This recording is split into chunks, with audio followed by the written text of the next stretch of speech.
Welcome viewer, I am Murugan S. This video tutorial describes, solved, Intel Optane memory pinning, unable to load DLL. Type Control Panel in Windows search bar. Click Control Panel. Select View by small icons. Click Programs and Features.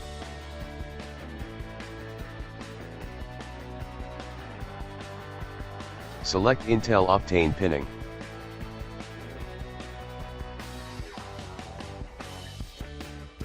Click Uninstall. Click Yes to continue.